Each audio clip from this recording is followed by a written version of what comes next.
বাড়ি চলো। রোজ বাচ্চাদের মতো মাছ ধরবার আবদার শুনতে আমার ভালো লাগে না। তুমি ধনী ঘরের বউ, তোমাকে কি বাচ্চাদের মতো আবদার করলে মানায় বলো? বাড়িতে রোজ বড় বড় মাছ কেনা হয় আর তুমি ছিপ দিয়ে ছোট ছোট মাছ ধরে বাড়ি নিয়ে যাও। তোমার এমন কাণ্ড দেখে বাড়ির সবাই হাসাহাসি করে। সে তুমি যাই বলো না কেন, আমি মাছ না ধরে যাব না। জানো, ছিপ দিয়ে মাছ ধরা আমার একটা নেশা। মাছ ধরতে না পারলে আমার একদম ভালো লাগে না। ঠিক আছে, ধরো তুমি মাছ। দরকার হলে তুমি এখানে সারা দিন থেকে মাছ ধরতে পারো। এই নৌকা এখন থেকে তোমার থাকবার জায়গা। তাহলে তো ভালোই হয়। আমি আর তুমি আজ থেকে এখানেই থাকবো। রাতে নৌকার ওপর বসে চাঁদের আলো দেখবো আর মাছ ধরবো, আর তুমি পাশে বসে থাকবে। তোমার মাথা খারাপ হয়ে গেছে দেখছি।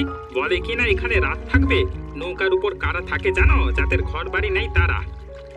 আমাদের ঘর বাড়ি আছে বলে কি আমরা থাকতে পারবো না? আমি কিন্তু তোমাকে বলে দিলুম, আজকে আমি কিছুতেই বাড়ি যাব না। আজকে কিন্তু চাঁদের আলো দেখতে পাবে না, কারণ আজকে অমাবস্যা। অমাবস্যা রাতে কেউ এদিকে আসে না। অমাবস্যা? তাহলে তো আরো ভালো। অন্ধকার রাতে মাছ ধরবো। জানো, আমার অনেক দিনের ইচ্ছা কোনো এক অন্ধকার রাতে খোলা আকাশের নিচে কাটাবো। তাছাড়া আমি তো আর একা নই, তুমি আমার পাশে আছো তো। তোমাকে একটা গল্প বলি। অনেক বছর আগে এই নদীর তীরে এক জেলে আর তার মেয়ে বাস করত।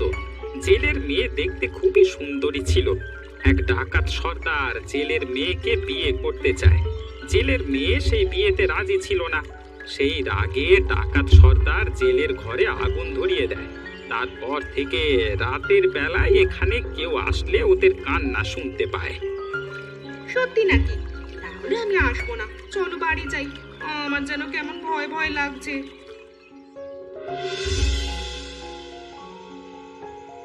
কি হলো? এমন চুপ করে দাঁড়িয়ে আছো কেন? তোমাকে কখন থেকে বলছি আমার পায়ে তেল মালিশ করে দাও। কি হলো? কি আমার কথা কানে যাচ্ছে না? আমার শরীরটা একেবারে ভালো নেই, প্রচন্ড মাথা ব্যথা করছে, সাথে জ্বরও এসেছে। তুমি আজকের মতো আমাকে ছেড়ে দাও। বেশি কথা বলো না। তুমি জানো না আমি বেশি কথা বলা পছন্দ করি না। কি হলো? আমার কথা কানে যাচ্ছে না? আমি সত্যি বলছি, আমার খুবই কষ্ট হচ্ছে। মনে হচ্ছে যে কোনো সময় মাথা ঘুরে পড়ে যাব। অনেক দিন হলো চাবুকের বাড়ি তোমার পিঠে পড়েনি। মৃদুলা, দাঁড়িয়ে না থেকে আমার পায়ে তেল মালিশ করা শুরু করে দাও। আমাকে এত অত্যাচার করো কেন? আমার অপরাধটা কি বলতে পারো? এ তো দেখি মুখের উপর কথা বলা শুরু করে দিয়েছে। তোমাকে একটা কথা বলি, তুমি যদি আমার সেবা করতে অবহেলা করো তাহলে আমি আর একটা বিয়ে করব।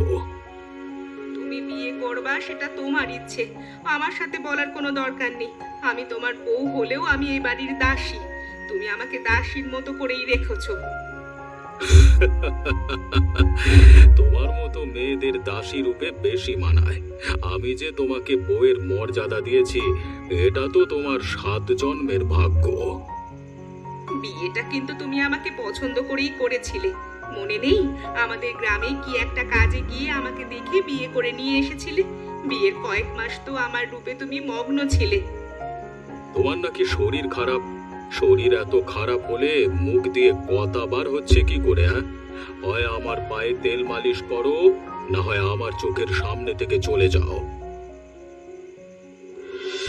দিদি, তুই খবর দিয়েছিলিস বলে আমি তোদের বাড়িতে এসেছি, কিন্তু তুই আমাকে নিয়ে অন্ধকার রাতে নদীর তীরে যাবি এটা জানলে কখনো তোর বাড়িতে আসতাম না।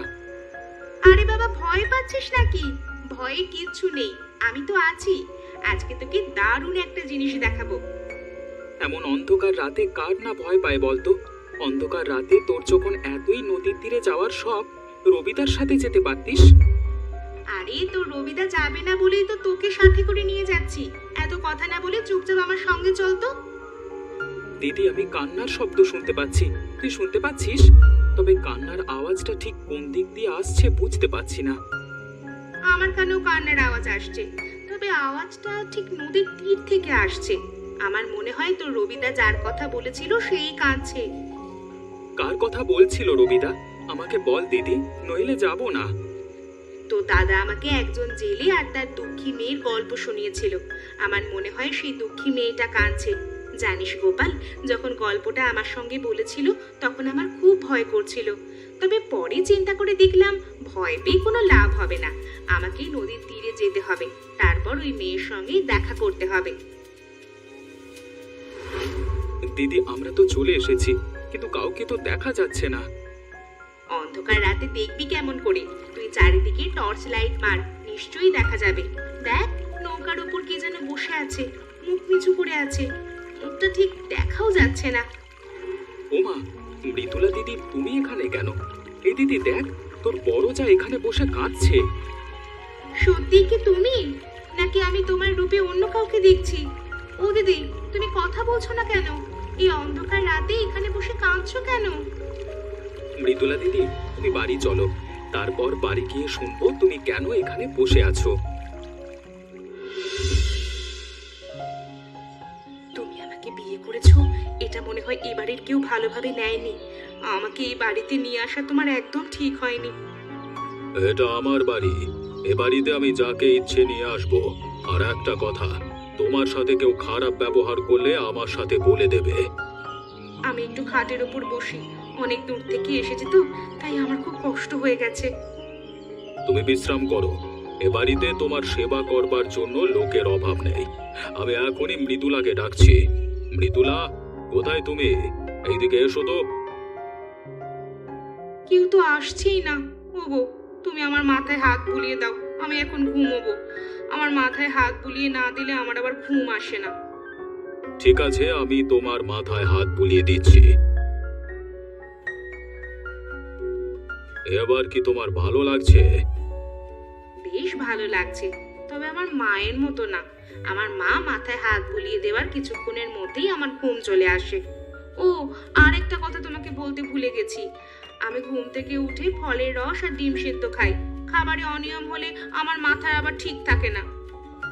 খাবারে কোনো অনিয়ম হবে না। তুমি কি যে সে বাড়িতে বিয়ে করেছো নাকি? এ বাড়িতে খাবারের কোনো অভাব নেই, তুমি খালি হুকুম করবে। ওগো, এবার আমার পা মালিশ করে দাও, পাটা কেমন ব্যথা ব্যথা করছে। তাড়াতাড়ি করো, আমি দেরি করা সহ্য করতে পারি না। তুমি চোখ বুজে ঘুমানোর চেষ্টা করো, আমি তোমার পা মালিশ করে দিচ্ছি। মনিকা, ঘুমিয়ে পড়েছো? মনে হয় ঘুমিয়ে গেছে। যাক, তাহলে পা মালিশ করবার দরকার নেই। আমি বরং মৃদুলাকে ডেকে নিয়ে আসি, ও ভালো পা মালিশ করতে পারে।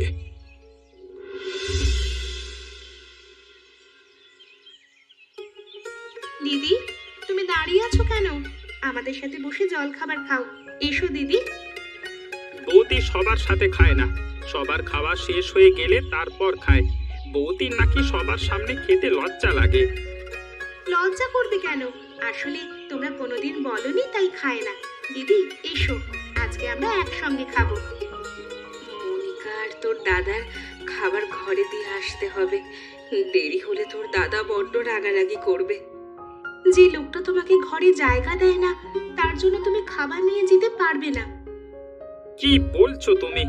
ঘরে জায়গা দেয় না মানে কি? তাহলে বৌদি থাকে কোথায়? বৌদি, তুমি নীলিমাকে কি বলেছো? দিদি আমাকে কিছুই বলেনি, কিন্তু আমি সব বুঝতে পারি। কয়েকদিন আগে দিদি নদীর তীরে নৌকার ওপরে বসে কাঁদছিল। একজন মেয়ে এত রাতে বাড়ির বাইরে গিয়ে কেন কাঁদে আমি খুব ভালো করে জানি। তাছাড়া দাদা দিদিকে দেখতে পারে না বলেই তো আরেকটা বিয়ে করেছে। তুমি কি করে জানলে বৌদি নৌকার উপর বসে কাঁদছিল? আমি যতদূর জানি বৌদির কোনো দিন ছেলে মেয়ে হবে না, তাই দাদা আর একটা বিয়ে করেছে। তুমি দেখছি এই বাড়ির কোনো খোঁজ খবরই রাখো না। ধনী বাড়ির ছেলেরা এমনই হয় মনে হয়। বিয়ের 1 বছর যেতে না যেতেই তুমিও হয়তো আমার সঙ্গে দাদার মতোই আচরণ করবে। কি যাতা বলছো তুমি? তোমার কথার মাথা মুন্ডু আমি কিচ্ছু বুঝতে পারছি না। বেশি কথা না বলে খাওয়া শুরু করো। খাবো, তবে দিদিকে সাথে নিয়ে খাবো। দিদি, তুমি আমার পাশে এসে বসো, আজকে আমরা একসঙ্গে খাবো। জেদ করিস না ছোট, আমাকে যেতে হবে। ঠিক সময় মতো ঘরে জল খাবার পৌঁছে না দিলে তোর দাদা আমাকে মেরে ফেলবে। দাদার অত্যাচার তুমি সহ্য করো কেন? আজকে থেকে প্রতিবাদ করবে, আমি তোমার সাথে আছি। আমার যদি যাওয়ার জায়গা থাকতো তাহলে ওনার অত্যাচার সহ্য করতাম না, কবে ওনাকে ছেড়ে চলে যেতাম। আমার পাশে বসো দিদি, দেখি তোমার সাথে কি করে।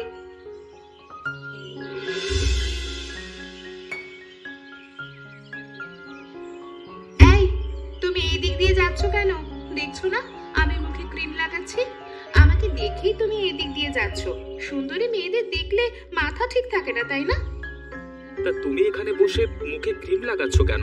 তোমার নিজের ঘরে বসে মুখে ক্রিম লাগাতে পারতে। শোনো, ঠিক তুমি যেখানে বসে আছো সেই দিক দিয়ে আমার দিদির ঘরে প্রবেশ করতে হয়। এটা আমার বাড়ি, আমি যেখানে সেখানে বসে থাকতেই পারি। আমার কথা মতো এই বাড়ির সবাই চলবে। তাই নাকি? তোমার দেখি বিশেষ ক্ষমতা আছে। যাদের বিশেষ ক্ষমতা আছে তাদের পৃথিবীর সবচেয়ে বেশি সুন্দরী হতে হয়। কেমন করে সুন্দরী হওয়া যায় সেটা আমি খুব ভালো করে জানি। ও মা, সত্যি বলছো? তা কেমন করে সুন্দরী হওয়া যায়? তুমি যদি আমাকে বলো আমি তোমাকে বিশেষ উপহার দেব। এখন বলো তুমি আমার কাছ থেকে কি নিতে চাও? কেমন করে সুন্দরী হওয়া যায় সে কথা আমি তোমাকে বলবো না। আমি কেন তোমাকে বলতে যাব? দেখো, আমি তোমাকে দামি উপহার দেব। এবার আমাকে বলো। দামি উপহার? তা কি দামি উপহার দেবে আমাকে? আমি যা চাইবো তাই কি দিতে পারবে?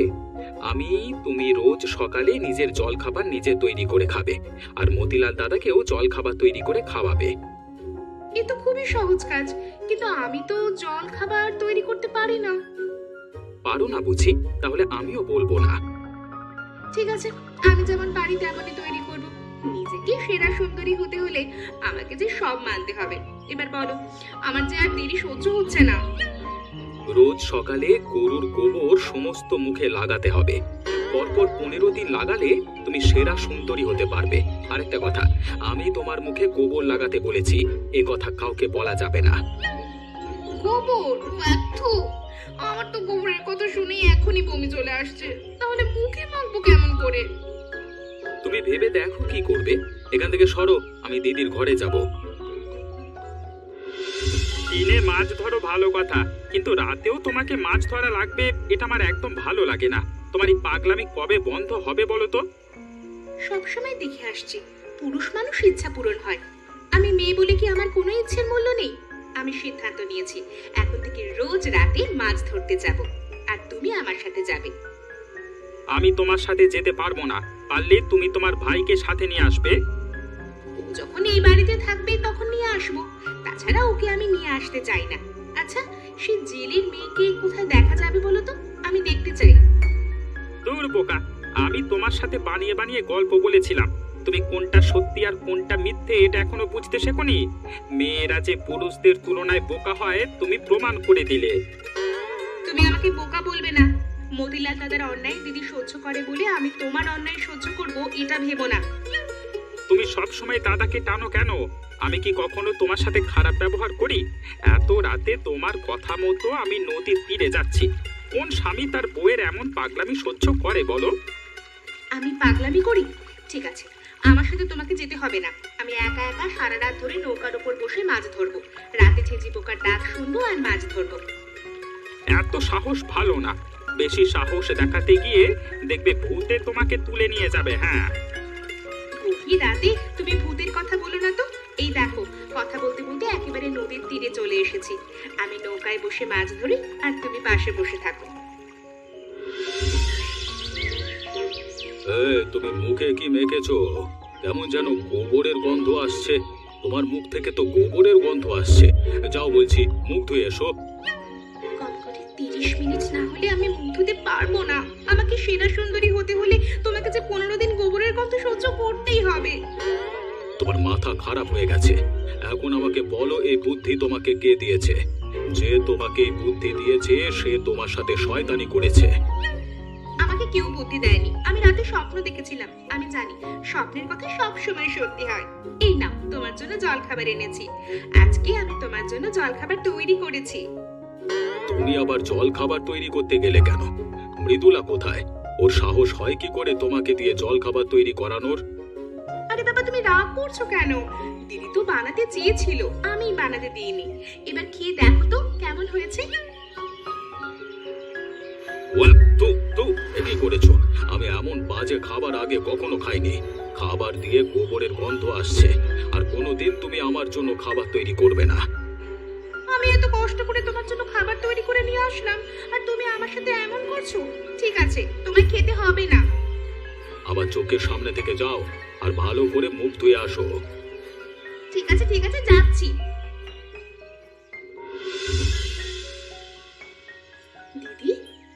কোথায় যাচ্ছ? একেবারে ব্যাগ গুছিয়ে যাচ্ছ দেখছি। এই বাড়ি ছেড়ে আমি চলে যাচ্ছি, আর কোনোদিন ফিরে আসবো না। যে বাড়িতে নিজের কোনো গুরুত্ব নেই সেই বাড়িতে আমি থাকতে চাই না। ভেবেছিলাম আমার স্বামী কোনো না কোনো একদিন ভালো হবে, কিন্তু যত দিন যাচ্ছে ততই আমার ওপর অত্যাচার বেশি করছে। তোমার তো যাওয়ার কোনো জায়গা নেই, তাহলে তুমি কেন যাচ্ছ? দিদি, তুমি এখানে থাকো, দেখবে একদিন সব ঠিক হয়ে যাবে। কিচ্ছু ঠিক হবে না। এখন তো আর একটা বিয়ে করেছি, নতুন বউয়ের কথায় তোর দাদা ওঠে আর বসে। তুমি আমাকে কয়েকটা দিন সময় দাও, কয়েকটা দিনের মধ্যে আমি তোমার অধিকার ঠিক ফিরিয়ে দিব। এই বাড়িতে তুমি বড় বউয়ের মতো থাকবে, তোমার যা খুশি তাই করতে পারবে। কিন্তু কেমন করে? তুই কি পারবি আমার অধিকার ফিরিয়ে দিতে? দেখ, আমার জন্য আবার তোর যেন কোনো সমস্যা না হয়। আমার কোনো সমস্যা হবে না। তুমি তো দেখো আমি কেমন তোমার দেওরকে নাকে দড়ি দিয়ে ঘোরাই। আমার সাথে একটু এদিক ওদিক করলেই আমি ছেড়ে কথা বলবো না। তোমাকেও ঠিক আমার মতো হতে হবে। রবি আর তোর দাদা একরকম মানুষ নয় রে, দুইজন মানুষ ঠিক দুই রকম। ওরা একই মায়ের পেটের ভাই, এটা আমার মাঝে মাঝে বিশ্বাস হয় না।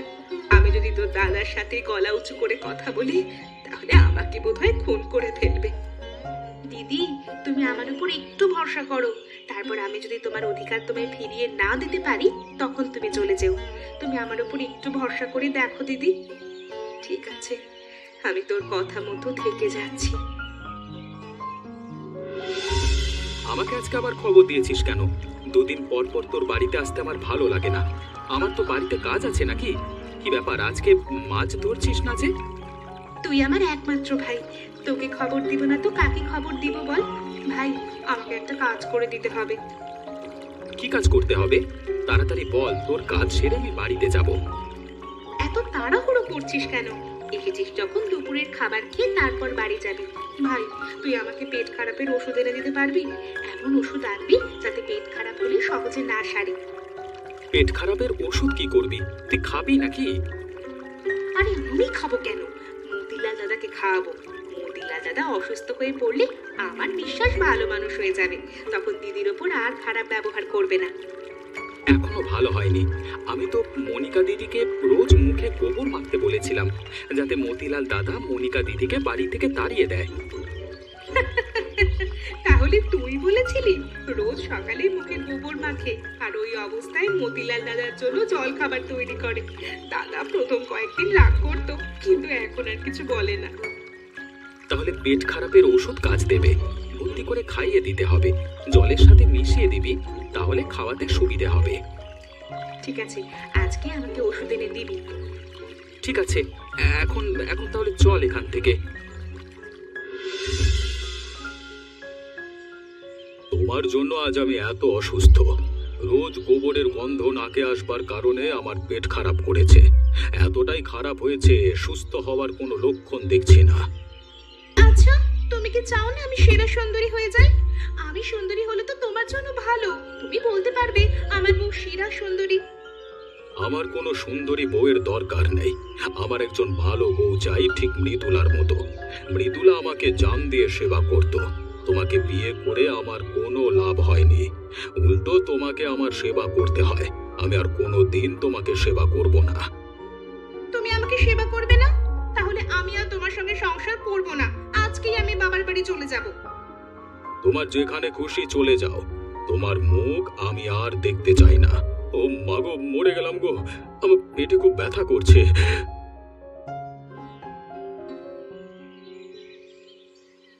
কি হয়েছে তোমার? দেখে তো মনে হচ্ছে তুমি অসুস্থ। আমি তোমার 2 দিন সেবা করলে তুমি একদম সুস্থ হয়ে উঠবে। ওগো, ওগো, তুমি আমাকে মাফ করে দাও। আমি আর কোনো দিন তোমার সাথে খারাপ ব্যবহার করব না। ঢং দেখলে বাঁচি না।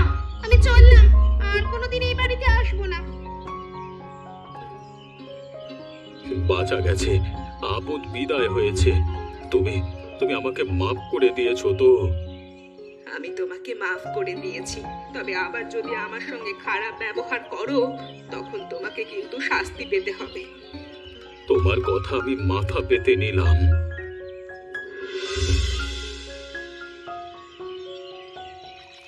গোপাল গোপাল থাকলে খুবই ভালো হতো। নীলিমা, তুই গোপালকে খবর দিস নাই কেন? আজকে তোর ধরা মাছ দিয়ে নৌকার ওপর পিকনিক হচ্ছে। এই খবর পেয়ে কিন্তু গোপাল চলে আসতো। আর বলো না দিদি, ওকে তো আসতে বলি, কিন্তু কাজের জন্য আসতে চায় না। দেখো না, আসলে একবেলা খেয়েই চলে যায়। আজকে রান্নাটা একটু অন্যরকম লাগছে, মানে বৌদির রান্না তো এমন না। আজকে আমি রান্না করিনি, ছোট বউ রান্না করেছে। এখন থেকে ছোট বউ নিয়মিত রান্না করবে। ভালোই তো, সারাদিন নৌকার উপর বসে মাছ না ধরে বাড়ির কাজে তোমাকে সাহায্য তো করতে পারে। তবে রান্নাটা খারাপ হয়নি, বেশ ভালোই হয়েছে। যাক, ভালো হয়েছে, শুনে খুশি হলাম। আমি একটা জিনিস বুঝতে পেরেছি, সেটা হলো সবাই মিলেমিশে থাকবার মধ্যে আলাদা আনন্দ আছে। তবে সবকিছু সম্ভব হয়েছে ছোট বউয়ের জন্য। ঠিক বলেছো দাদা, আমরা যেন সারা জীবন এভাবে থাকতে পারি।